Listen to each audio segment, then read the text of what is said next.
జీపీఓగా ఇద్దరం alert అయినాము. GPO 1, GPO 2 ఈరోజే ఇక్కడికి విలేజ్కి రావడం జరిగింది.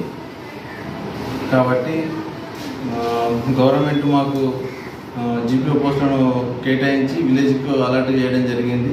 ప్రజలకు అందుబాటులో ఉండి ప్రతి ఒక్క ఏ సమస్య ఉన్నా అన్నీ చేస్తామని ప్రజలకు తెలియజేస్తుంది.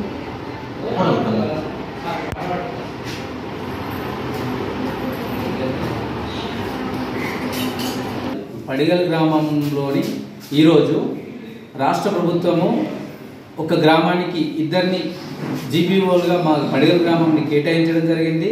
చాలా సంతోషకరమైన విషయం. ఈ సందర్భంగా రాష్ట్ర ప్రభుత్వానికి, ముఖ్యమంత్రి గారికి కూడా ధన్యవాదాలు చెప్పుకుంటున్నాము. ఎందుకంటే మా పడిగల్ గ్రామంలో ఈ భూములకు సంబంధించింది, రెవెన్యూకి సంబంధించినటువంటి సమస్యలు చాలా ఉన్నాయి. ఈ మాధ్యమికంగా వీరి ద్వారా, ఈ జీపీఓల ద్వారా ఈ సమస్యలు పరిష్కారం అవుతాయని చెప్పి మేము ఆశిస్తా ఉన్నాం. ఈ సందర్భంగా నూతనంగా విచ్చేసినటువంటి ఇద్దరు జీపీఓలకు కూడా మేము సాదరంగా స్వాగతం పలుకుతా ఉన్నాం.